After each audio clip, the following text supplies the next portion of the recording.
वहाँ पे होंगे तो पूजा करते रहिए। श्री संतान सप्तमी व्रत कथा।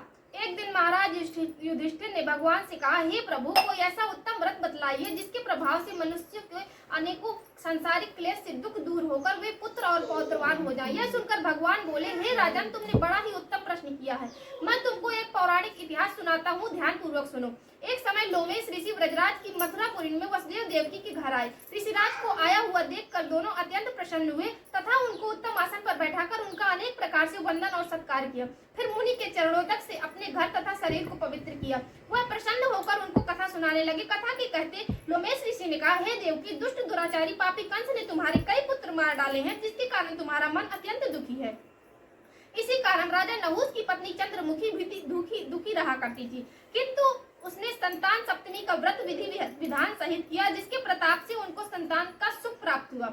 यह सुनकर देवकी ने हाथ जोड़कर मुनि से कहा, हे ऋषिराज, कृपा करके रानी चंद्रमुखी का संपूर्ण वृतांत तथा इस व्रत का विस्तार सहित मुझे बतलाइए, जिससे मैं भी इस दुख से छुटकारा पाऊं। लोमेश ऋषि ने कहा कि हे देवकी, अयोध्या के राजा नहुस थे, उनकी पत्नी चंद्रमुखी अत्यंत सुंदर थी। उनके नगर में विष्णुगुप्त नाम का एक ब्राह्मण रहता था। उसकी स्त्री का नाम भद्रमुखी था। वह भी अत्यंत रूपवती और सुंदर थी। रानी और ब्राह्मणी में अत्यंत प्रेम था।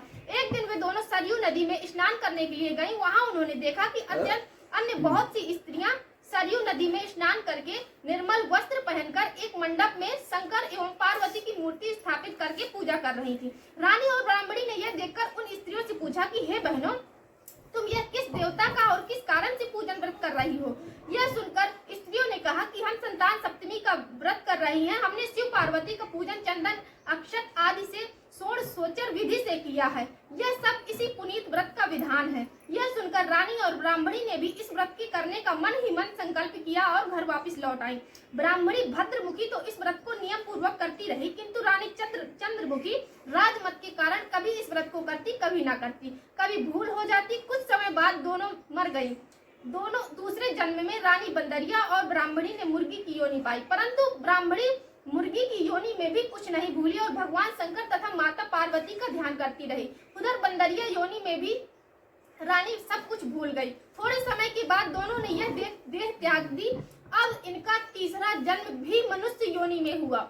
उस ब्राह्मणी ने एक ब्राह्मणी के यहाँ कन्या के रूप में जन्म लिया और उस ब्राह्मण कन्या का नाम भूषण देवी रखा गया तथा विवाह गोकुल निवासी अग्निशील ब्राह्मण से कर दिया गया। भूषण देवी इतनी सुंदर थी कि वह आभूषण रहित होते हुए भी अत्यंत सुंदर लगती थी। कामदेव की पत्नी रति भी उसके सम्मुख लजाती थी।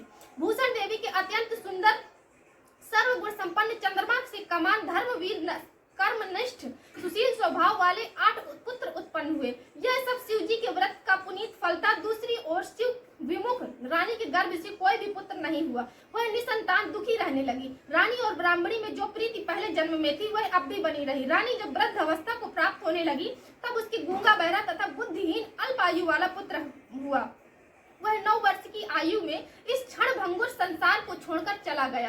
अब तो रानी पुत्र शोक से अत्यंत दुखी हो व्याकुल रहने लगी। दैव योग से भूषण देवी ब्राह्मणी रानी के यहाँ अपने पुत्रों को लेकर पहुंची।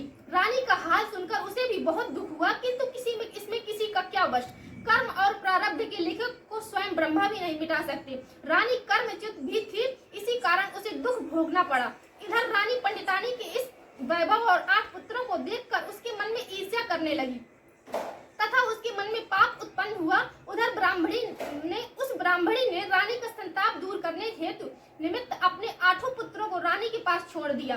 रानी ने पाप के वशीभूत होकर उस ब्राह्मणी के पुत्रों की हत्या करने के विचार से लड्डू में जहर मिलाकर उनको खिला दिया, परंतु भगवान शिव की कृपा से एक भी बालक की मृत्यु नहीं हुई।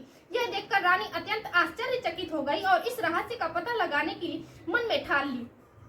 भगवान की पूजा से निवृत्त होकर जब भूषण देवी आई तो रानी ने उससे कहा कि मैंने तेरे पुत्रों को मारने के लिए इनको जहर मिलाकर लड्डू खिला दिया है, किंतु इनमें से एक भी नहीं मरा। तूने कौन सा दान पुण्य व्रत किया है जिसके कारण तेरे यह पुत्र नहीं मरे और तू नित्य नए नए सुख भोग रही है? तेरा बड़ा सौभाग्य है। इनका भेद तू मुझसे निष्कपट होकर समझा। मैं तेरी बड़ी ऋणी रहूंगी। रानी के ऐसे दीन वचन सुनकर भूषण ब्राह्मणी कहने लगी, सुनो, तुमको 3 जन्म का हाल कहती हूँ, सो ध्यान पूर्वक सुनना।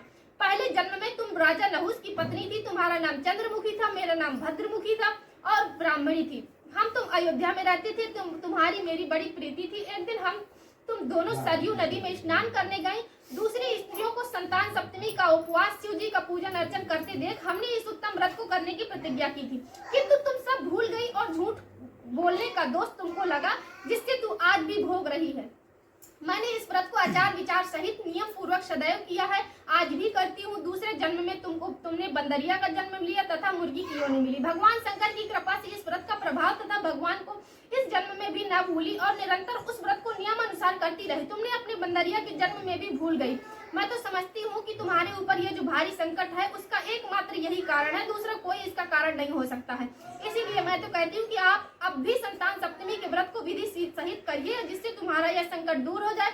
लोमेश ऋषि ने कहा, हे देवकी, भूषण ब्राह्मणी के मुख से अपने पूर्व जन्म की कथा, व्रत संकल्प इत्यादि सुनकर रानी को पुरानी बातें याद आ गईं और पश्चाताप करने लगी तथा भूषण ब्राह्मणी के चरणों में पड़कर क्षमा याचना करने लगी। भगवान शंकर की पार्वती जी की अपार महिमा के गीत गाने लगी। उस दिन से रानी ने नियमानुसार संतान सप्तमी का व्रत किया और जिसके प्रभाव से रानी को संतान सुख भी मिला और संपूर्ण सुख भोग कर रानी शिवलोक चली गई। भगवान शंकर के व्रत का ऐसा ही प्रभाव है, पथभ्रष्ट मनुष्य भी अपने पद पर अग्रसर हो जाता है और अनंत ऐश्वर्य को भोग कर मोक्ष पाता है। लोमेश ऋषि ने फिर कहा, हे देवकी, इसीलिए मैं तुमसे भी कहता हूँ कि तुम भी इस व्रत को करने का संकल्प अपने मन में करो और तुमको भी संतान सुख मिलेगा। इतनी कथा सुनकर देवकी हाथ जोड़कर लोमेश ऋषि से पूछने लगी, हे ऋषि, मैं इस पुनीत उपवास को अवश्य करूंगी, किंतु आप इस कल्याणकारी एवं संतान सुख देने वाले उपवास का विधान और नियम विधि आज इस विस्तार से समझाइए। यह सुनकर ऋषि बोले, हे देवकी, यह पुनीत उपवास भादों के महीने में शुक्ल पक्ष में सप्तमी के दिन किया जाता है।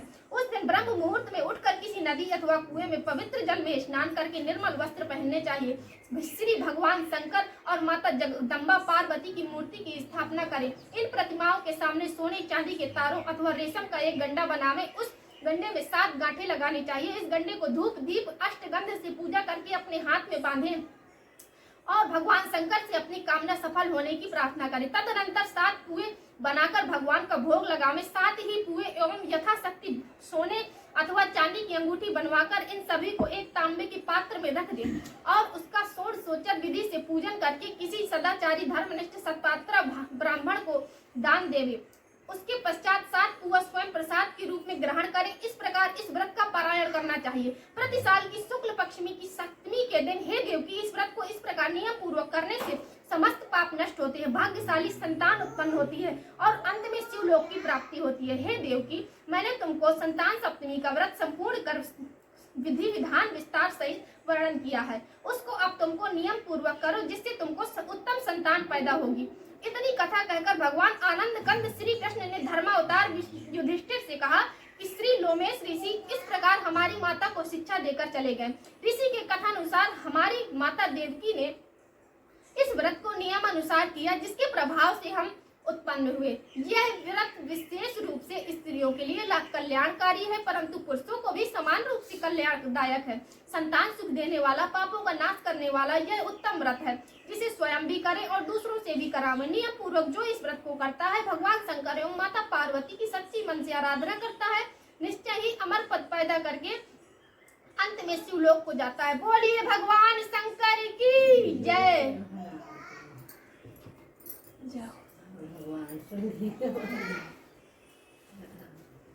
जय हो भगवान। मोर वीडियो वायरल कर दे।